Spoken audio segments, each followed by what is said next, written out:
Today we are going to look at the words and phrases that will help us understand the American Revolution in American Revolution word work. First word is patriot. A patriot in our context is a person who wants independence from Britain. Take a look at the soldier here. He's wearing his red, white, and blue. He has his old-fashioned American flag. He's an example of a patriot. Some other famous examples of patriots include Thomas Jefferson, Samuel Adams, Paul Revere, and George Washington, our first president of the United States. Here's Jefferson, Adams, Revere, and good old George Washington. You may have heard this term in some modern contexts. We also often use the term patriotic for having to do with American pride. On 4th of July, we wear patriotic colors. We shoot off fireworks to be patriotic. You also may have heard the idea of patriotism.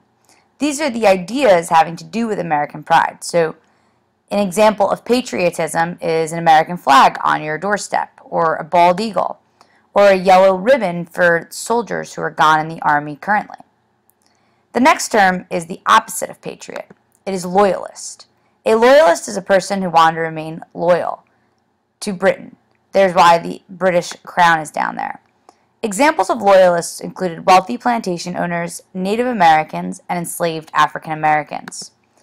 Notice the word loyal should be a good hint to you, right? That loyalists wanted to support Britain. They wanted to remain loyal.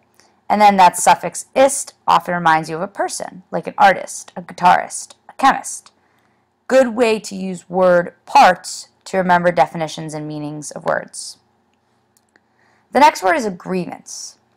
A grievance is a formal complaint. Here are some examples of grievances that the American colonists had about the British. 1. The British are taxing us too much. 2. We don't want to quarter or house British soldiers. 3. The king is taking away our freedom. The root word in grievance is grieve. Think about like when you have grief because somebody died, you're grieving because somebody died. It shows it's a real negative emotion. In the Declaration of Independence, there were a list of grievances against the king, and these were these formal complaints, and you can see them in the green box right there, such as King George has violated our rights and ignored our petitions. The next word is preamble. A preamble is an introduction. So there are some examples of preambles that you would see today, like the prologue in a book, but also in history, the preamble or introduction to the Declaration of Independence and the introduction to the Constitution were really important parts of these documents that showed what they were all about to the American people. And the preamble to the Declaration is outlined in red right here. Another word part reminder. What does the prefix pre mean?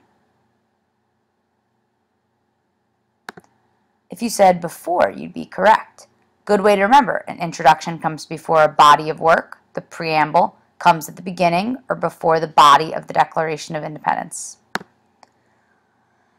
Next word is natural rights. If you break that term down, rights means freedoms. Natural means having to do with nature.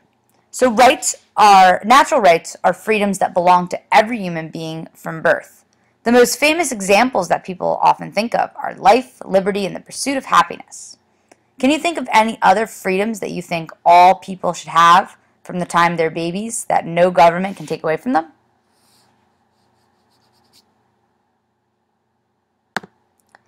The next term is dissolve. To dissolve is to bring to an end. The image there, the Alka-Seltzer tablets dissolving, is a really good visual of what it looks like to dissolve. But dissolving doesn't have to be so literal. When you end a friendship, you dissolve that friendship. Bond. A bond is a strong connection between two people, groups, or things. I want you to create your own example for this one. List examples of people, activities, or places that you have a bond with. The next word is independence. Independence means freedom. For example, you gain independence to drive at age 17, you gain independence to vote at age 18, and then we have July 4th, which is our Independence Day. Think about what independence might mean to colonists living in the American colonies in 1776. The last words we're going to look at are actually a word family. They all have the same meaning, and they have some similar word parts that should remind you of that. The first of those words is revolt, the next is revolution, and the third is rebellion. All of these mean the overthrowing of a government by the people who are governed. Try to make a prediction. Based on what you've been learning, why would we be focusing on words that have this meaning?